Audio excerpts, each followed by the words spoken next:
Mystery here on another live micro drive-by motivational speech straight out of Stockton, California. I hope that I don't get a ticket. I'm actually parked. It's kind of like a dead area, dead zone area. I don't believe the police would give me a hard time here. I am truly excited to come before you once again. I am addicted to serving you on the other side. I'm addicted to getting in front of the camera and sharing with you on the other side that you have a choice. You have a choice. Why shouldn't you choose to live in faith? Why shouldn't you choose to live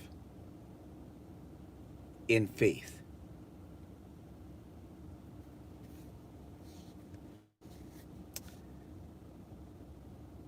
You can choose to live in fear. If you want to, you can choose to live in fear.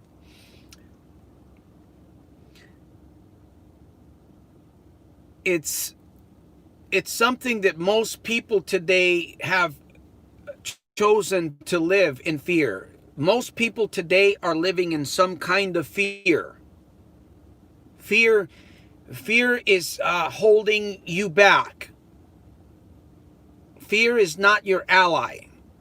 Fear is not you. Now, can you make fear an ally? Can you honestly make fear an ally? Really?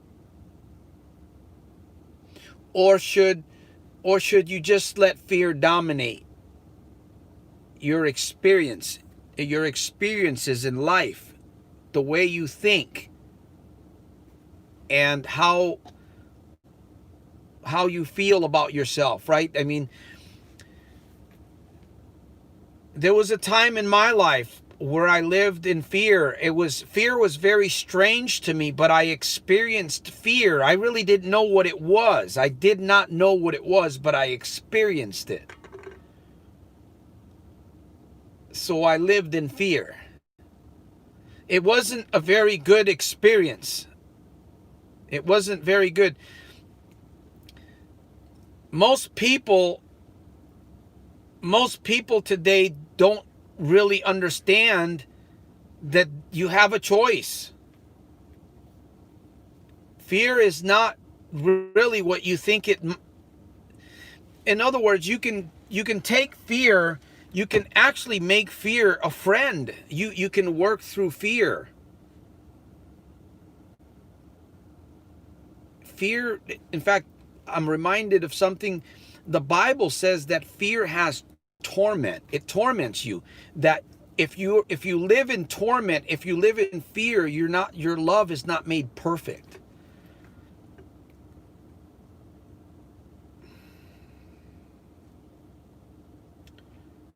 What do we do? What do we do? We live in this world. There's a lot of challenges.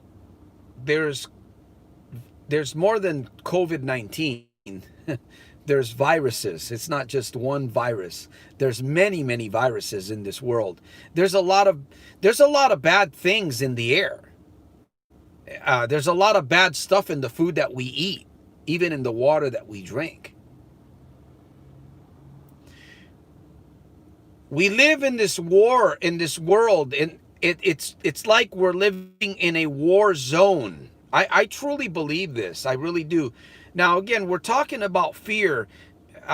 We have a choice. We can choose to live by faith, right? Choosing to live by faith is the total opposite of fear.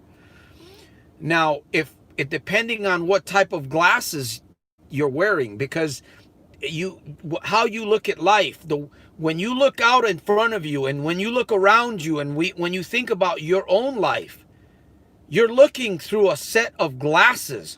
You're looking through a set of eye gear, of spectacles. And sometimes we're not even aware that we have the prescriptions on that we wear They're outdated. I remember when I was a little boy. I remember a couple of the beatings that I used to get when I was a child. I remember I was born in Cuamo, Puerto Rico, 1966. I remember my parents migrating to the East Coast. I grew up in the 60s and 70s there in Hartford, in the Hartford, Connecticut area. And then my family eventually moved to a little town called Willimantic, Connecticut. And I remember, I I had a childhood, but it was a very strange childhood. My brother was a few years older than me. My sister was younger. I don't remember too much of my sister during my childhood, and it's strange. I don't remember too much of my sister. I remember a little bit of my brother. My brother was an influence in my life. I remember my brother used to take pills for my dad, and then I would take those pills. They were Valium. There were other pills that my dad used to take, and I would experience these so-called. I thought they were good experiences, but they really weren't great experiences because they were very sinful. They were very negative experiences at a very young age. Those things were not supposed to be. So I would see my father have these epileptic seizures. They were real weird. And he would drink, and then he would take the medicine, and he would, I remember many times he'd be on the floor just bouncing around like, 6 years of age, 5 years of age, 7 years of age. What the heck's going on here? I don't know. Back in the 60s and 70s. And my mother, my little mother, and my brother Fernando was a few years older than me. I don't know what they were doing during those times, but it seemed like to me I was just focused on these experiences. My dad would beat my mother. My dad would slap my mother. Remember, he would cut her with knives, and took a meat cleaver one time to her. Remember, one time she had 32 stitches in her finger, and it was just on and on. And there was some seemed like positive experiences. We would go to a family gathering. We would have a funeral service. Maybe we'd go to a party, or we'd go to the beach. I remember one time I almost drowned by walking around some boats. I began to sink in the water. I don't know what happened. Something pulled me out of. I'll never forget that one. So I grew up with a lot of fear, man. A lot of freaking fear. I used to always run out of my house. 12 years, 11 years old, I was popping pills. I was taking alcohol. If I could take shots, I'd take shots, rum, whatever. The older guys in the neighborhood, they didn't give a shit if I was 7. They didn't give a shit if I was 12 years of age. They didn't care. So I'm out there, I'm doing all this stuff, and then I start gambling at a very early age. I started rolling dice. The lure of money, a lot of dollars, and the fights would break out. People would get punched in the face for having fake dice and stuff like that. Promiscuous. I was dabbling in relationships very early on. So I had all these values, all these beliefs, man. I had all these freaking paradigms, man, in my head at a very early age. So teenage years, more bad decisions, relationship after relationship. I couldn't even hold down on a proper relationship, man. Everything was unhealthy. I didn't know any better. I just didn't know. All those freaking deposits that I had going on in my spirit, the beatings that my mother took, the one time that my dad, I remember we came home. I remember one time, I don't know where we were. I think we were at the hospital. My dad had come home and beat my mother, and we were all coming from the hospital or someplace. I don't remember, it was the police station. So we came to the apartment in Hartford on Bedford Street. And it's strange. I don't really remember my sister during much of my childhood years. but yet she was younger than me. It's real strange. My brother, he was a big influence in my life because I would watch him take my dad's pills and stuff.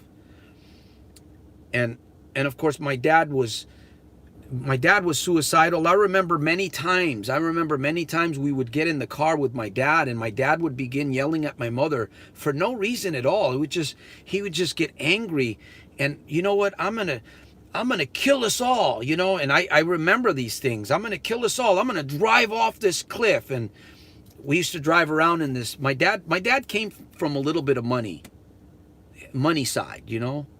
But he didn't have he got pulled out of schooling, and my dad did not have smarts, man. He was a brute. And my mother was more of the teacher type, you know. Eventually she went on to finish and get her master's degree and build a career as a teacher. My dad was a brute, man. And this is what I learned. This is what I went through. This was my experience. No child should go through those experiences. All of those values and all of those beliefs. And of course, there was some good stuff that we did experience, right? There was some positives in that. Everything wasn't totally dark. But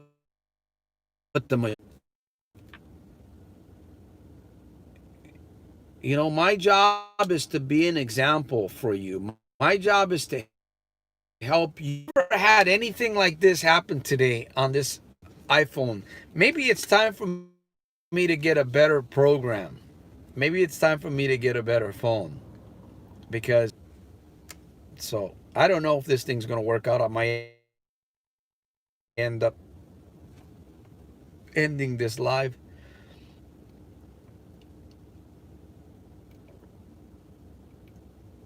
Oh, you suck.